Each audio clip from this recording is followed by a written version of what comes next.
today's vlog mga lalabs. So ayan, share ko po sa inyo ang mga platform po na kung saan ay naasahan ko at madali kong nalapitan. Nagkaroon po ako ng financial shortage. So para po sa mga kapwa ko borrower na nahihirapan po o naghahanap ng mauutangan, so itong platform na nautang, pwede nyo po itong subukan para naman matry nyo rin po kung paano ba yung pamamalakad ng kanila pong pagpapautang. Bago po yan mga lalabs, so please consider to subscribe and click mo na rin po ang bell button dyan para naman lagi ka po updated sa mga ina-upload ko na video.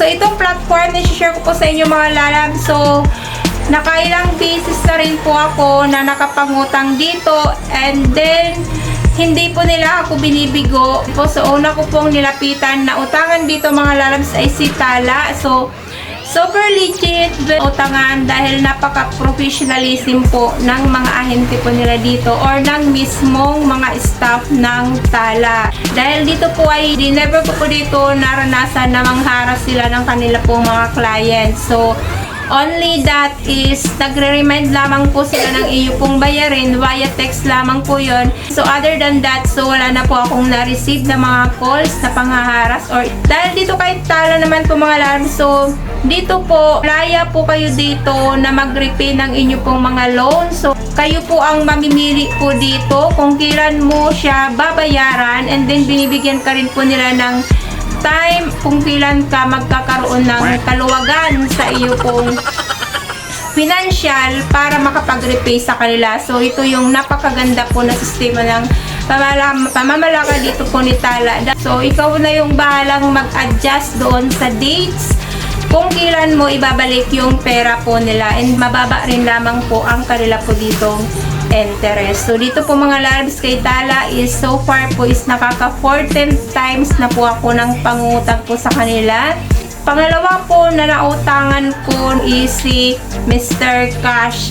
So dito po first time ko na mag-loan sa kanila is na-approve po ako dito for 3,000, and then dito po meron po silang 15 days or 30 days na repayment period. So mamili ka po doon kung alin po yung dates na pipiliin mo para po maibalik mo yung repayment sa kanila. And then dito po mga lalabs kay Mr. Cash, so dito po ay dinideduct na po kagad nila doon yung interest or yung tubo nila doon sa loan amount na na-approve po sa'yo. So which means na hindi mo po ma-receive in full yung amount na approval amount mo dahil kinakaltas na po nila doon. Although maliit lamang din po ang patubo dito ni Mr. Cash. So dito po kay Mr. Cash is nakakaapat na rin po akong reloan dito, and then nagustuhan ko rin siya dahil po unlike po sa iba po na nakaka-receive po ng mga calls and then mga follow-up calls ng mga OLA collector. So dito po kay Mr. Cash, so far hindi ko pa rin po siya nararanasan dahil po doon ako mismo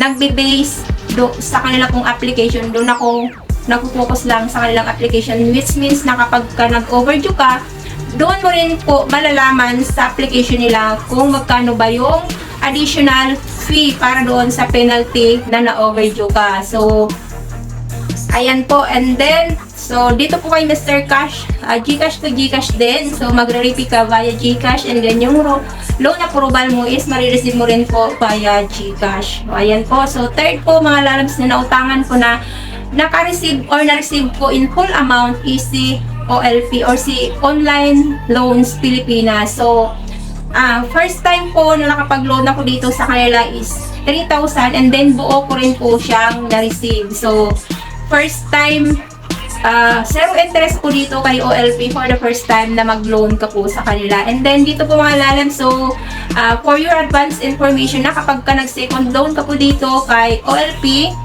so doon na po papasok yung interest na china-charge nila doon po sa loan approval. So dito po mga lalab, so I advise po mga lalabs na i-uncheck nyo po yung kanila pong package deal dito para po bumaba po yung repayment amount nyo, dahil kapag hindi nyo po na-uncheck po yun, mataas po ang kanila pong interest. So bago po kayo mag-confirm para po mas mababa po yung repayment mo sa kanila. So ayan po. So dito naman po kayo LP mga lalabs, so kailangan meron ka po ditong bank account dahil nung na-approve po ako is via bank transfer po sila dito. So, ATM po yon. So, i-withdraw mo yun sa ATM mo. Kaya kailangan meron ka po ditong bank account. So, ayan po. And then, fourth po mga lalabs ay si Moneycat. So, si Moneycat mga lalabs, so 0% interest for the first time na mag-loan ka. And then, dito po is na-approve din po ako via bank transfer naman po yun mga lalabs. So, kailangan po ulit meron kang bank account dito dahil doon po nila ipapasok ang iyo pong loan approval sa iyong bank.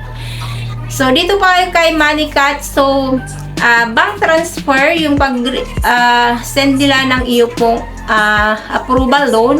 But then, via GCash, pwede ka na pong mag-repay sa kanila using po Dragon Pay po yan. Fifth po is si Peso Ready. And then, dito kay Peso Ready, so, first loan, 0 interest for the first time ka na mag-loan po dito. And then, approve din po ako dito for an amount of 2,000. So, dito, GCash, repayment, GCash din po, pwede nyo pong gamitin yan dyan. Last po mga labs ay si Cash Express. So, nag-approve po sila dito ng 5,000 up to 10,000 para maging aware na rin po kayo kung ma-engage na po kayo dito kay Cash Express. Mabilis po siyang mag-approve. So, wala pa pong 5 minutes, nag-approve na po sila.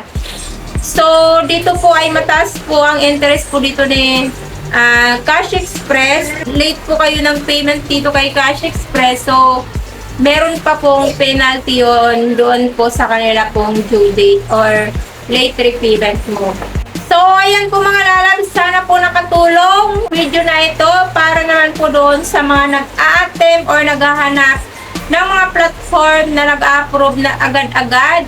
So, ayan, nabilis lang po silang utangan dyan, mga lalabs. So, prepared lamang po kayo ng isang valid ID para hindi po kayo ma-reject. Isama nyo na rin po sa mga contact person nyo, yung mga kamag-anak nyo lang po, para po naman ay namomonitor nyo po kung sino-sino po yung mga tumatawag sa inyo ng mga online lending application.